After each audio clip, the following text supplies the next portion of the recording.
Alors comment travaillent les forces de l'ordre spécialisées dans cette criminalité d'un genre nouveau?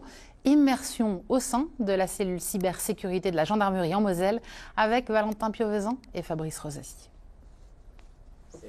Ils ont les yeux rivés sur leur écran toute la journée. Dans ce service, 8 gendarmes traquent les criminels et délinquants du web. Vous ne verrez pas leur visage. Cet enquêteur a travaillé sur une escroquerie liée aux crypto-monnaies. Ici en vert, l'ensemble des transactions frauduleuses qui lui ont permis de remonter jusqu'aux délinquants.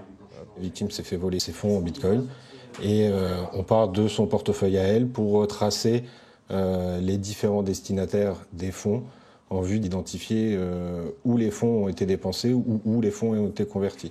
Des enquêtes qui peuvent prendre jusqu'à plusieurs années. Parmi les dossiers sensibles, ceux qui touchent à la pédopornographie. En novembre 2024, 37 personnes ont été interpellées dans le Grand Est, soupçonnées d'avoir diffusé ou téléchargé des vidéos ou des images pédopornographiques. Plus d'1 million de fichiers ont été identifiés par ces enquêteurs. À partir du moment où on repère des fichiers particuliers qui sont connus des bases pédopornographiques internationales, nous, notre but, c'est de remonter jusqu'aux personnes qui les partagent, donc forcément qui les détiennent. Le problème à notre niveau dans le cyber, c'est qu'on est très vite au niveau international. On ne peut pas dire que c'est le voisin d'à côté qui va nous échanger des fichiers. On peut rapidement se trouver dans d'autres pays ou à l'autre bout de la France.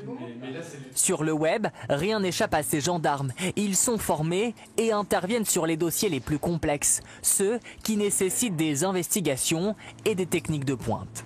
Nous, ce qu'on apporte de plus, c'est des connaissances sur du domaine technique, sur le domaine cyber. C'est souvent des moyens d'action au final, que ce soit un moyen pour le blanchiment, je pense aux crypto-monnaies, que ce soit un moyen d'action, donc se cacher derrière des messageries chiffrées, voilà, tout ce qui est nouvelles technologies, tout ce qui est rançongiciel. Donc en fait, derrière, on va devoir contourner des solutions d'anonymisation. C'est là-dessus qu'on apporte une plus-value. Entre 2023 et 2024, les infractions cyber ont augmenté de près de 10% au niveau national.